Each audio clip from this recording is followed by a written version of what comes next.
मित्रांनो, एक चांगली लढत बघायला भेटली, एक मैत्रीपूर्ण शर्यत बघायला भेटली। मैत्रीपूर्ण शर्यत असावी तर अशी नक्की सुनील दादा येऊन शुभेच्छा देखील दिला। समोरच आम्ही दादा नमस्कार। नमस्ते।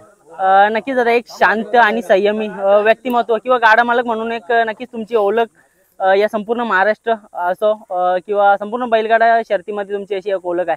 आज एक चांगला गुलाल झाला, सांगा ना गुलालाबद्दल। मैत्रीपूर्ण शर्यत होती, ती पण बैल आपलीच होती दोन्ही पण। आणि इकडे आकाश शेटचा आपली टिटवी होती। आणि शर्यत अशी म्हणजे आज वाटत नव्हते की 19-20 कोणाची पण काहीतरी होईल, कारण चारही बैल एकसारखी पाहणारी होती। बरोबर। आणि त्याच्यात आपल्या टिटवीनं आज निकाल घेतला, हे आनंद लय मोठा आहे। म्हणजे आपला बैल आज चांगला पाहिला, सिद्ध करून दाखवलं की त्यानं की मी काहीही करू शकतो मालकासाठी। बरोबर दादा, आज बघतोय एक चांगला पैरा केलेला आणि एक चांगलं नियोजन केलेलं। नक्कीच डोंगरियाचे जरी गुलाल पडला असेल ना, तरी आता थोड्या वेळापूर्वी त्यांच्याशी बोललो, गुलाल पडलेले तरी पण तुम्ही पैरा दिला, एक चांगले मैत्रीचे संबंध आहेत तुमचे। काय बोलताय पैऱ्याबद्दल? नाही, गुलाल पडला किंवा लय बैल पळतो ह्याचा पण नसतोय विषय, एक संबंध असते, संबंधापोटी बैल द्यायला लागतो प्रत्येकाला। आज आपला उद्या भविष्यात कमी येईल त्यावेळेस त्यांच्याकडे टॉपला पळेल, त्यावेळेस ते 100% आपल्याला बैल देतील, ह्या आशेने आपण एकामेकाला पैर देत जायचं, हेच डोक्यात असते दादा। हाच फरक आहे बघा, कुठं ना कुठं तरी ना प्रत्येक जण विचार करत असतं। आता दादानी तर खूप अनुभव घेतले, आशिष दादानी का मुंबई बिंदोडला असं असतं की एकदा शर्यत पडायला लागली ना तर कुठं ना कुठं तरी पैऱ्याला प्रॉब्लेम होतात, पण अशामध्ये तुमची थिंकिंग थोडीशी वेगळी आहे। होय। नक्कीच काय बोलायला याविषयी? नाही काय तसं, कसं आपण माणूस की टिकवतोय, बाकी काही नाही टिकवत त्या गोष्टी। दादा, आजची गाडी बघता काय वाटलं तुम्हाला, कशी काय पळाली गाडी? आज म्हणजे अख्ख्या ह्या वर्षाच्या म्हणजे सुरुवातीपासून आता 2 महिने एंडिंग राहिले, पण आजपर्यंत एवढ्या शर्यती झाल्या, त्याच्यात आज मनागत बैल पळाला आणि चांगली शर्यत टॉपची झाली, लय मोठा आज आनंद आहे आपल्याला। नक्कीच दादा, त्या दिवशी पण आपण बघितलं मथुर आणि टिटवीची गाडी, ती पण घरची गाडी, एकदम टॉप स्पीड लागला, एकदम मस्त अंतरात गाडी झाली। खरं तर एवढे दिवस तुमच्या तोंडून फक्त मथुरचं नाव ऐकत होतो आणि पळेल असं ऐकत होतो, पण ती गाडी पळाली, काय आनंद होता त्यावेळेस? त्या दिवशी तर जास्तच आनंद होता। नक्कीच दादा, काय आज पण बघताय मोठी गाडी होती आणि नेहमी बघत असतो की तुम्ही घाटावरती चांगलं नियोजन करता, आज मुंबईला येऊन नियोजन करताय, काय डिफरन्स जाणवतोय का? नाही काय, जे आपल्या तोंड चांगलं असेल ना घाटावर किंवा मुंबईत पण, किंवा बोलणं चालणं वागणं कुणाबरोबर संबंध चांगले ठेवले असतील तर तुम्हाला पहिल्याची अडचण येत नाही, आणि बैल एकामेकाला दिल्याशिवाय आणि एकूण त्याची घातल्याशिवाय पैर होत नाहीत, हेच आता चालू आहे आपलं। त्यामुळे आपल्या बैलाला पैर पण होते, बाकी काय। दादा, सुपण्याची टिटवी म्हणा किंवा तोंडाची टिटवी म्हणा, आज संपूर्ण महाराष्ट्रभर गाजतोय। खरोखर नंदी हा मुंबईमध्ये पण तेवढंच पळतोय आणि घाटावरती पण पळतोय। आता तुम्ही नियोजन पण करता, थोडे मैदान मुंबईमध्ये पण पळवता, थोडे मैदान घाटावरती पण पळवता, याच्या पुढे नियोजन कसं काय करताय?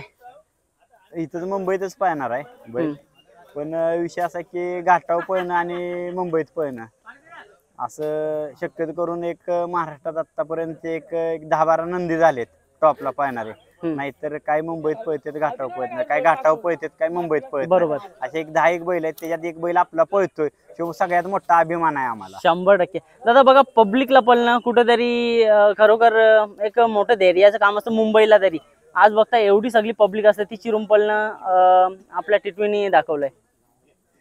मुंबई कशाला म्हणलंय, अख्ख्या महाराष्ट्रात सगळ्या महाराष्ट्रात फिरून येतात ना मुंबईत, काय असेल ते टॉपचं आम्हाला मुंबईतच असतोय ना, मुंबईत टॉपचं व्हायचं म्हटल्यानंतर ती मुंबईच आहे ना, एक नंबर। दादा, आज बघताय तुमचं नाव झालं, आशिष दादाचं नाव झालं, संपूर्ण महाराष्ट्र भरतोय या एका नंदी मुलं, कशा प्रकारे आभार मानताय त्या नंदीचं? कसं आहे माहितीये का, तो आम्हाला कसा लागला आयुष्यात आमच्या म्हणजे सांगू शकत नाही। खरोखर एक दादा अभिमानाची गोष्ट आहे की एवढा चांगला नंदी। दादा, आज संपूर्ण महाराष्ट्रभर चर्चा होते, म्हणजे एवढे जण तुम्हाला ओळखतात, कसं वाटतं जेव्हा एखादा जण समोर येऊन बोलतं की खरोखर टिटवीचा मालक भेटलेला खूप चांगला व्यक्तिमत्व आहे, किंवा एक चांगलं कितीतरी जण येऊन तुमच्यासोबत फोटो वगैरे काढतात, काय आनंद असतो माहिती आहे का? मी कसा वागतोय किंवा शेट कसं वागतोय ते ह्याला मग आम्हाला काही महत्व नाही किंवा काय, पण आम्हाला सगळं ओळखतात, पण आमच्या बैलामुळे ओळखतात। नक्कीच दादा, बैल पळतोय म्हणूनच ओळखतात, बाकी 100%। दादा, आज एवढं चांगलं मैदान झालं, या मैदानाविषयी काय बोलताय? हे मैदान तर बोंडोलीचं मैदान म्हणजे मुंबईत आवडीचे एक 2-3 मैदान आहेत, त्यातले एक आवडीचं टॉपचं मैदान आहे सगळ्या मुंबईवाल्यांचं। नक्कीच दादा, शुभेच्छा. 2 मिनिटं अशी दादाशी बोलता. दादा, टिटवीच्या शरीर यष्टीकडे बघता म्हणजे खूप काही म्हणजे असं बघण्यासारखं आहे. त्याची भरभक्कम अशी बॉडी आणि पल देखील तेवढंच आहे. काय काय राज आहे तुमच्या टिटवीचा? टिटवीचा राज म्हणजे काय नाही, तोच आमच्यासाठी राज आहे एक मोठा. हा. कारण का तर असा कोणासाठी कुठल्या मालकासाठी कुठला बैल पळत नाही, हम्म. तो महत्वाचा विषय आहे. आज तो मालकासाठी एवढं करतोय. दादा काय सांगाल? खरोखर म्हणजे ना, अशी लक्ष्मी दावणीला लाभणं म्हणजे एक खरोखर पुण्य ज्यांनी केलं असेल ना, त्याच्याच दावणीला अशी लक्ष्मी लाभतं. कसं आहे माहिती आहे, तुम्ही म्हणताय आम्ही पुण्य केलं, आमच्याच नशिबात आले ते, आम्हीच कुठलं पुण्य केले ते आमच्यापाशी आलं. अरे वा. नक्की दादा, शुभेच्छा असतील येणाऱ्या काळामध्ये अशीच नंदी घडवा. दादा, नवीन खरेदी विषय काही चाललंय का? नाहीत आहेत दादा, 5-7 खोंड आहेत बारकी. हा. ट्रेनिंग चालू आहे, आदत खोंड आहेत. नक्कीच टिटवीच्या पावलावर पाऊल ठेवून एक चांगले नंदी घडवाल अशी आम्ही आशा ठेवतो. आणि खरोखर तुमच्यासारखा चांगला आणि एक चांगल्या मनाचा गाडा मालक या बैलगाडा क्षेत्राला लाभलाय, हीच मोठी गोष्ट आहे. दादा, एक तुमचा शब्द खूप व्हायरल झाला की आमच्याकडून खूप पैसे आहेत आणि या बैलगाडा क्षेत्रामध्ये आम्ही काढले तर, असं म्हणजे काहीतरी तो शब्द होता. नक्की काय विषय तो? काय विषय आहे आपलं, आम्ही मैत्रीपूर्ण शर्ती करतो, 1-2 गोंड्यावर शर्ती करतो. बरोबर. काही जणांनी असंच की तुम्ही बारके शर्ती करतात, मोठे करतात, पण जे म्हणतात ना त्यासने एकदा सांगायचं आहे की ज्यावेळेस त्यांची रक्कम मोठी असेल त्यावेळेस बिनधास्त टिटवी एका साईडनं कुठल्याही साईडनं जोड राहील त्यासने. 100%. म्हणजे बघा दादा, एक एवढं चांगलं तुम्ही व्यक्तिमत्व आणि चांगला स्वभाव घेऊन चालले, तरी पण कुठं ना कुठं बोट उचलणारे असतात काही क्षेत्रामध्ये.